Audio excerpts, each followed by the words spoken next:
Selamat pagi dan salam sejahtera. Bersama saya Jessica Chung, ini ringkas TVS. Sarawak memperuntukkan sebanyak 5.1 juta ringgit bagi menyediakan bekalan makanan kepada 73,000 ketua isi rumah di bahagian Sibu yang terjejas susulan pelaksanaan Perintah Kawalan Pergerakan PKP sejak 16 Januari lalu. Timbalan Ketua Menteri Dato' Ahmad Wan Tengah Ali Hassan berkata, pengagihan itu merangkumi 3 daerah iaitu Sibu, Selangau dan Kanowit serta 11 kawasan Dewan Undangan Negeri. Sebanyak 5.1 juta.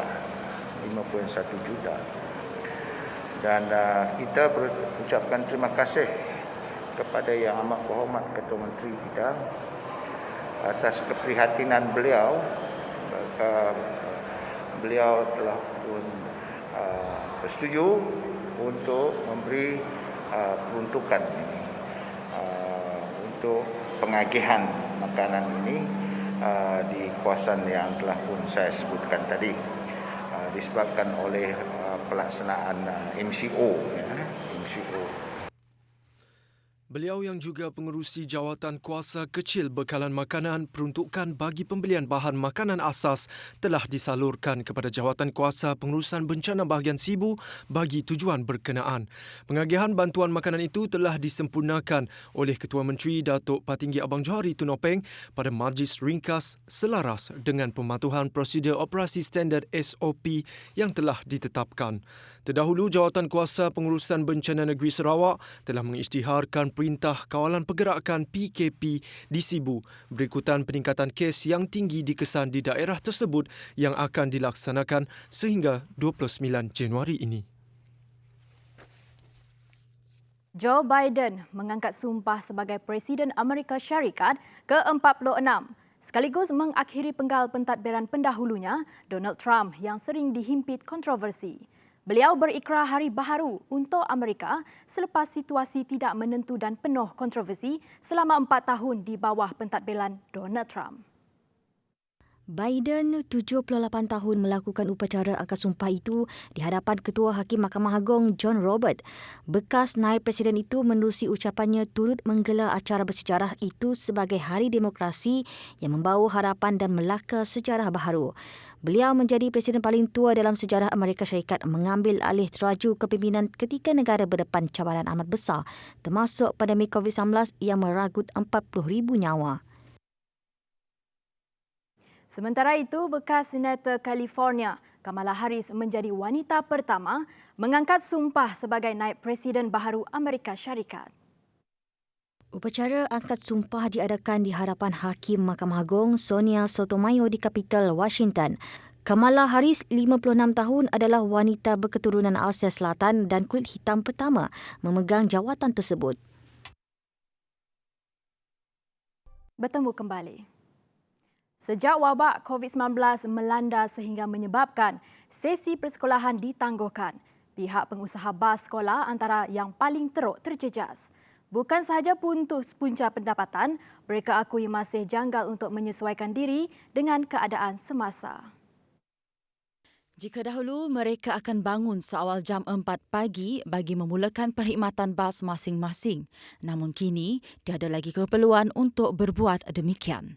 Pengerusi Persatuan Pengusaha Bas Sekolah Bahagian Kuching Semarahan Sarawak, Sawe Ani, berkata pihaknya amat memerlukan bantuan dari pihak kerajaan secara bulanan.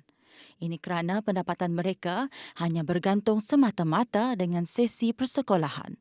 Bukan itu sahaja, beliau turut khawatir akan bagaimana hendak melangsaikan hutang yang ada. Memang teruk. Ini baru cukup teruk. Dulu kalau van at least ada juga sampai 3,000 lebih. Tapi sekarang 30 sen pun tidak ada. Sekarang memang utang pun utang lah. Kalau kredit mau tarik bas, tarik lah. Biar dia simpan.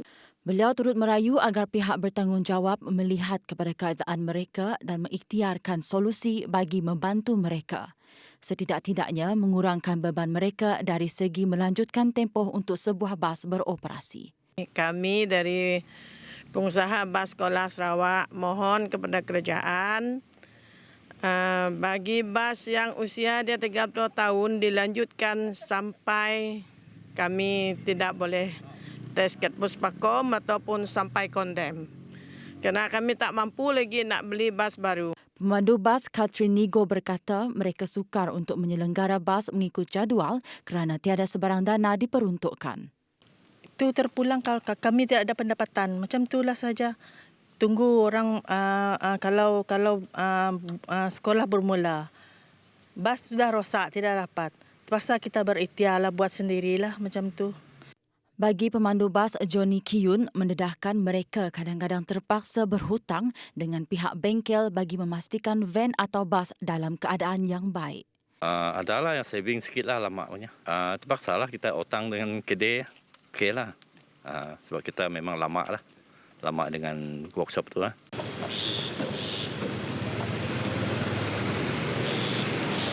Jika dahulu pada saat ini mereka lah yang paling sibuk membawa pelajar dari rumah ke sekolah dan sebaliknya.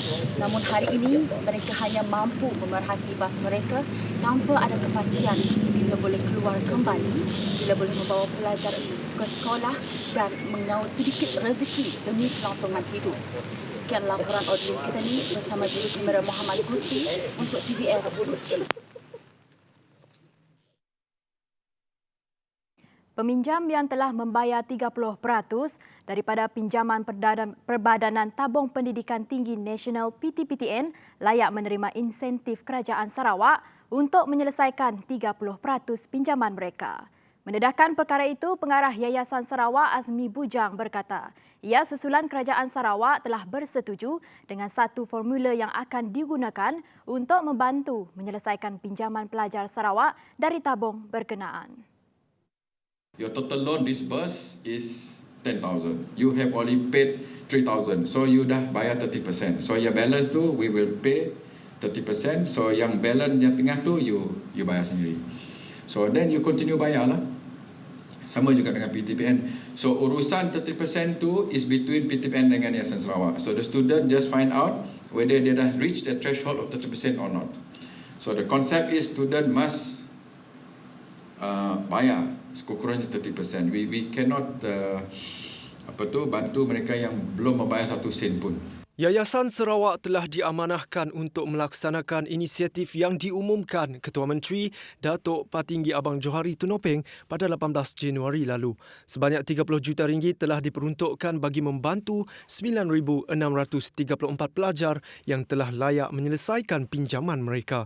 Justeru pelajar yang jumlah bayaran balik mereka masih belum mencapai tahap 30% digesa untuk membayar agar mereka dapat menikmati inisiatif tersebut. Justeru pelajar yang jumlah bayaran balik mereka masih belum mencapai tahap 30% digesa untuk membayar agar mereka dapat menikmati insentif tersebut. Jelas Azmi lagi, pendekatan ini juga dipanjangkan kepada 3,715 pelajar di bawah skim beasiswa pinjaman dalam negara Yayasan Sarawak dengan anggaran peruntukan sebanyak 6 juta ringgit. Bagi pelajar di bawah skim ini, permohonan boleh dibuat secara bertulis kepada Yayasan Sarawak. Sementara itu, pelajar yang ingin mendapatkan butiran lanjut mengenai pinjaman PTPTN, mereka boleh menghubungi pihak yang berkaitan. Sementara itu, PTPTN dalam satu kenyataan memaklumkan, peminjam yang ingin memohon penangguhan bayaran balik pinjaman boleh mengemukakan permohonan melalui portal rasmi mulai 20 Januari hingga 31 Mac. Jelas kenyataan tersebut tiada sebarang dokumen sokongan diperlukan semasa permohonan. Kelulusan penangguhan akan dimaklumkan kepada peminjam melalui email selepas permohonan dikemukakan dalam tempoh 3 hari bekerja. Peminjam juga diingatkan untuk mengemaskini maklumat perhubungan yang tepat dan terkini. Ini bagi memastikan maklumat kelulusan permohonan penangguhan itu dapat disampaikan kepada peminjam.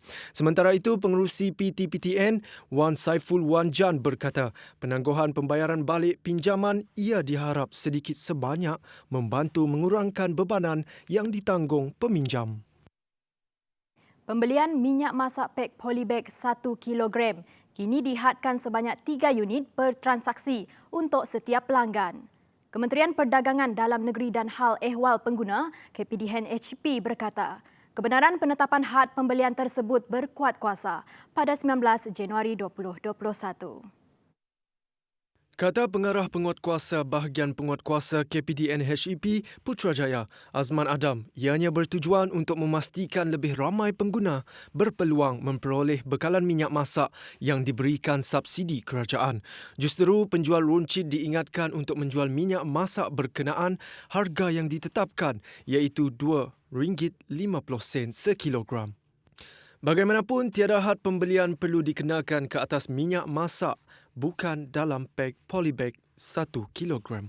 Menurut beliau lagi, minyak masak dalam bungkusan polybag 1 kilogram merupakan barang kawalan yang diberikan subsidi di bawah program Skim Rasionalisasi Harga Minyak Masak. Laporan itu tadi mengakhiri ringkas TVS untuk jam ini. Teruskan kesetiaan anda bersama kami di saluran 122. Saya Jessica Chung, salam hormat dan jumpa lagi.